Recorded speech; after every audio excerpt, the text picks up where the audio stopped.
B লাইভৰ দৰ্শকসকলক নমস্কাৰ জনাই প্ৰথমতে মই দেখুৱাব বিচাৰিছোঁ যে মই বৰ্তমান উপস্থিত আছোঁ নগাঁও জিলাৰ কামপুৰ ৰাজচক্ৰ অন্তৰ্গত যি ৰহা সমষ্টিৰ পুথিমাৰী এলেকাত।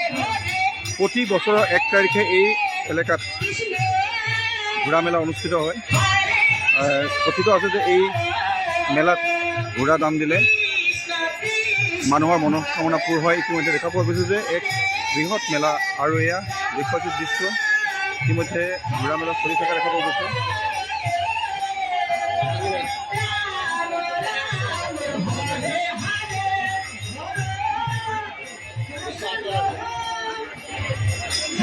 হিন্দু ধৰ্মৰ পৰম্পৰা অনুসৰি এই মেলাখন প্ৰতি বছৰে অনুষ্ঠিত হয় এই পুথিমাৰী এলেকাত। প্ৰতি বছৰে ইংৰাজী 1 তাৰিখে এই মেলাখন অনুষ্ঠিত হয়।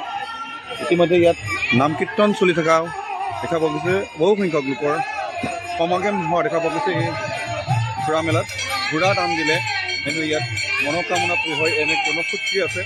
এই জনশ্ৰুতিৰ মতেই এই মেলাখন প্ৰতি বছৰে অনুষ্ঠিত হৈ আহে।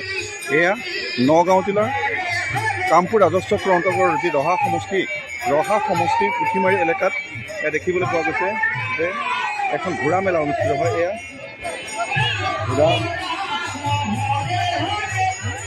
প্ৰতি বছৰে এই মেলাখন অনুষ্ঠিত হয়। ইতিমধ্যে ইয়াত নাম কীৰ্তন চলি থকা দেখা পোৱা গৈছে। প্ৰতি বছৰে এই মেলাখন অনুষ্ঠিত হয়। মই বৰ্তমান উপস্থিত আছোঁ নগাঁও জিলাৰ কামপুৰ ৰাজচক্ৰৰ যি পুথিমাৰী এলেকাত মই বৰ্তমান উপস্থিত আছোঁ। দেখা পোৱা গৈছে বহুত সংখ্যক লোকে উপস্থিত হৈছে। নাম কীৰ্তন চলি থকা দেখা পোৱা গৈছে। মই দেখাবলৈ চেষ্টা কৰিম সম্পূৰ্ণ ভিজুৱেলছ।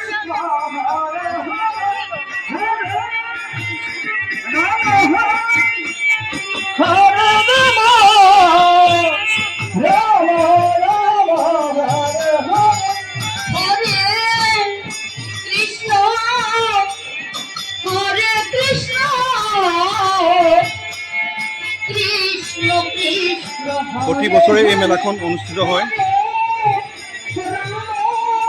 বিভিন্ন ধৰণৰ সা সামগ্ৰী ইয়াত বিক্ৰী কৰা দেখা পোৱা গৈছে।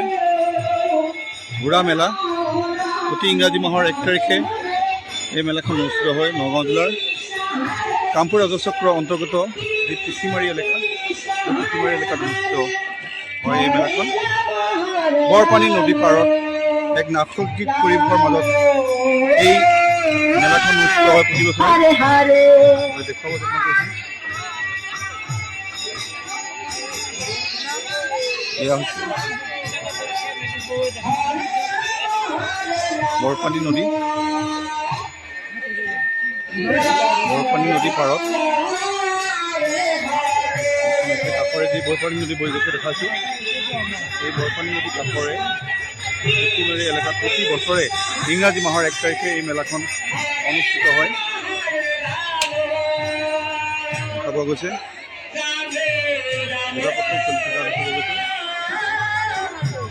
বি লাইভৰ দৰ্শকসকলক দেখুৱাইছোঁ সম্পূৰ্ণ দৃশ্য। ইতিমধ্যে ইয়াত বিভিন্নজন লোক আছে।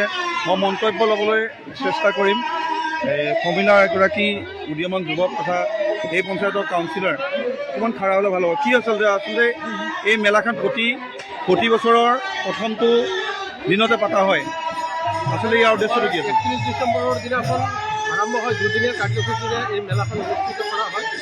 31 ডিচেম্বৰৰ দিনাখন আৰম্ভ হয় আৰু আমাৰ 1 জানুৱাৰীৰ দিনাখন প্ৰত্যেকটো বছৰৰ 1 জানুৱাৰীৰ দিনাখন আমাৰ মূল মেলাটো হয়। আমাৰ মহাপ্ৰসাদ বিতৰণ হয়, আমাৰ ষোল্লপ্ৰহৰ নাম কীৰ্তন হয় আৰু এইটো আমাৰ ঐতিহ্যমণ্ডিত মেলা।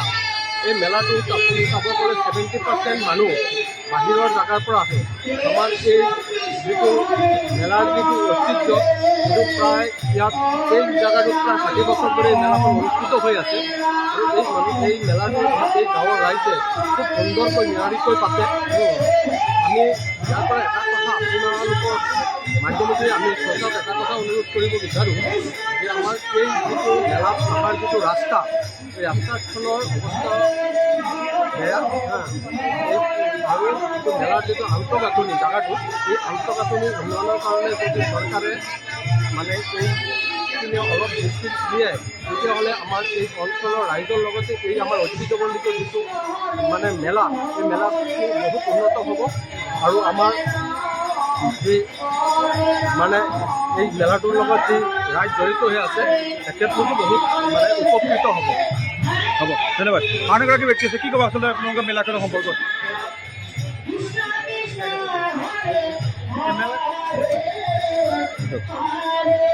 কি ক'ব আচলতে মেলাখনৰ সম্পৰ্কত?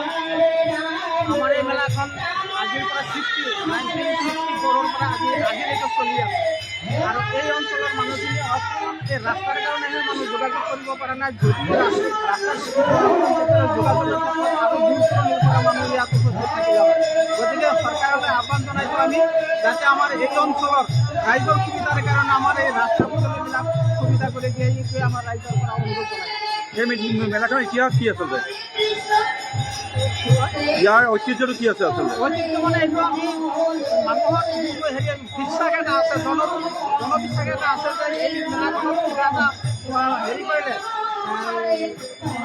কামনা কৰিলে সেই কামনাটো ফল পায়। ঘোঁৰা দাম দিলে?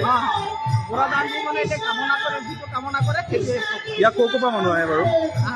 ইয়াত তাত দান দিবৰ কাৰণে ক'ৰ পৰা মানুহ আহে? ইয়াত ক'ৰ পৰা মানুহ আহে? মানে বিভিন্ন নগাঁও ডিষ্ট্ৰিক্টৰ বিভিন্ন জেগাৰ পৰা মানুহ ইয়াত আহি আছে। বিভিন্ন ডিষ্ট্ৰিক্টৰ পৰা মানুহ ইয়াত আহে আৰু এই মাত্ৰ জনপ্ৰতিৰ কাৰণে এইটো কৰে আৰু আমিও মানে আগৰ পৰা চলাই আছোঁ, এতিয়াও হৈ আছে। আগলৈ যাতে আৰু মানুহ হয় সেইটো কাৰণে কামনা কৰিছোঁ। ধন্যবাদ।